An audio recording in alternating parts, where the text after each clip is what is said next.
1950년 6월 25일 새벽, 한반도의 하늘이 밝아오기도 전에 38선 전역에서 포성이 터졌습니다. 전선은 지도 위의 선이었지만 그 선은 곧 사람들의 집과 학교, 시장과 철길을 가로질렀습니다. 3년 1개월, 수많은 이름과 장소가 전투가 되었고 전쟁은 끝나지 않은 채 멈춰섰습니다. 오늘 역사의 시작은 6.25 전쟁의 처음부터 정전까지, 그리고 전쟁이 남긴 흔적을 타임라인으로 한 번에 정리합니다. 왜 전쟁으로 갔나? 1945년에서 1950년.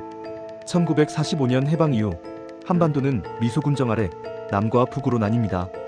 38선은 임시 분할선이었지만 냉전이 빠르게 굳어지며 체제 경쟁의 경계가 됩니다. 1948년 남쪽의 대한민국 정부, 북쪽의 조선민주주의인민공화국이 각각 수립되면서 분단은 제도화됩니다.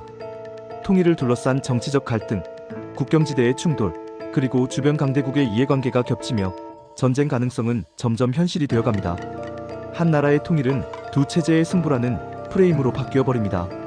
발발 1950년 6월 25일 1950년 6월 25일 전투는 빠르게 전면전으로 확산됩니다.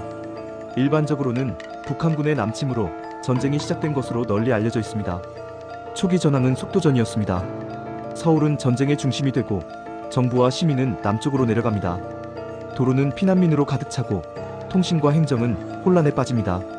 전쟁은 단숨에 국지 충돌이 아니라 국가의 생존을 건 싸움이 됩니다. 국제전으로 커지다 유엔군 참전. 전쟁 발발 직후 유엔 안전보장이사회는 대응 결의를 채택하며 전황은 국제전의 성격을 띱니다. 미국을 중심으로 한 유엔군이 투입되고 한국군과 함께 유엔군 사령부 체제로 전쟁을 수행합니다. 이때부터 전쟁은 한반도 내부의 충돌을 넘어 냉전 질서가 직접 맞부딪히는 전장이 됩니다. 부산 교두보까지 1950년 여름, 초기 공세를 막지 못한 전선은 남쪽으로 빠르게 밀립니다.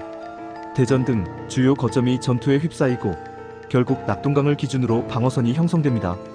이른바 낙동강 방어선, 그리고 부산 교두보입니다. 보급과 병력이 여기로 집중됩니다. 여기서 밀리면 끝이라는 절박함 속에서 방어전은 치열하게 이어집니다. 전쟁의 속도는 사람들의 삶을 통째로 뒤집어 놓고 피난은 잠깐이 아니라 장기가 됩니다. 대반전 1950년 9월 인천 상륙작전과 서울 수복. 1950년 9월 인천 상륙작전은 전쟁의 흐름을 뒤집습니다.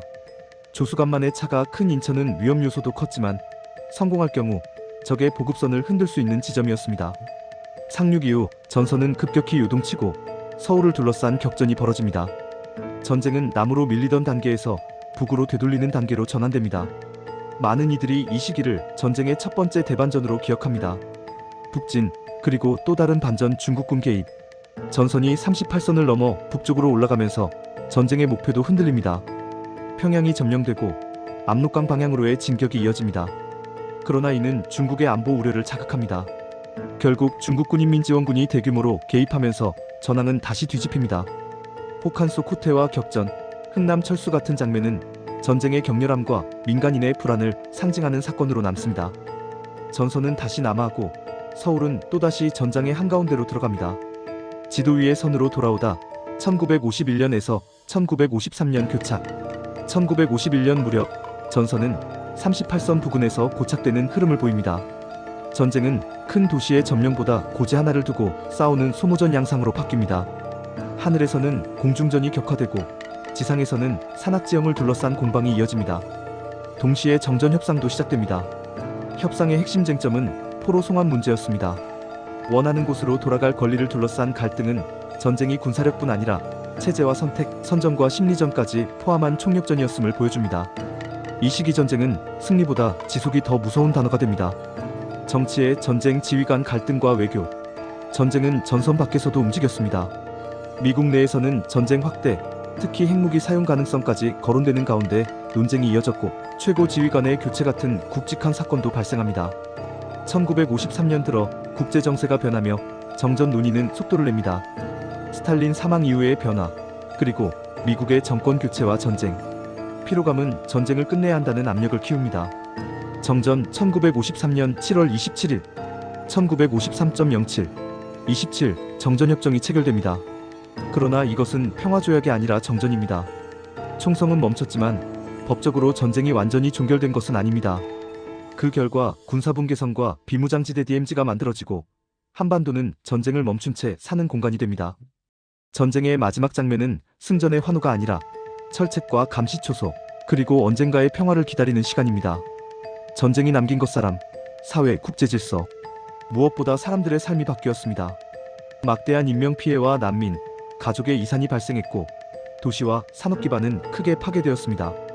전후 한국 사회는 복구와 재건을 최우선 과제로 삼는 동시에 강한 안보 체제와 냉전적 정치 환경 속에서 재편됩니다. 국제적으로는 한미동맹을 비롯한 안보 질서가 강화되고 동아시아 냉전 구도가 굳어집니다. 625전쟁은 한반도의 전쟁이면서 동시에 냉전의 한복판에서 벌어진 국제정치의 사건이었습니다. 전쟁은 어떻게 그렇게 빨랐나? 초기에 급격한 남하는 준비된 병력과 장비의 차이, 그리고 전쟁 직전까지 계속되던 국지 충돌이 맞물린 결과로 설명되곤 합니다. 해방 이후 미소군정이 끝나며 양측 외국군이 철수했고 한반도는 스스로의 힘으로 긴장을 관리해야 했습니다. 하지만 냉전은 오히려 더 선명해졌고 1949년에서 1950년 국경지대의 충돌은 전면전의 예고편처럼 쌓여갑니다. 두 번의 서울, 흔들리는 전쟁.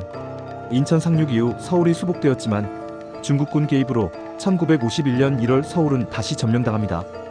그리고 그해 봄, 서울은 또다시 되찾아집니다. 한 도시가 전쟁 속에서 여러 번 주인이 바뀌었다는 사실은 전쟁이 한 번의 승부가 아니라 흐름의 싸움이었음을 보여줍니다. 누군가에겐 지도 위의 화살표가, 누군가에겐 집 주소가 바뀌는 일이었습니다. 휴전회담, 총성 아래의 협상. 1951년부터 휴전회담은 개성을 거쳐 판문점에서 이어집니다. 회담장에서는 군사분계선 설정, 정전 감시 체제, 포로 송환 같은 쟁점이 끝없이 부딪힙니다. 전선에서는 고지전이 반복되고 대중은 언제 끝나나라는 질문 속에서 전쟁을 버팁니다. 전쟁은 협상 테이블과 참호가 동시에 굴러가야만 멈출 수 있었습니다. 피난 수도 부산과 전선 뒤의 삶. 전선 뒤에서도 전쟁은 계속됐습니다.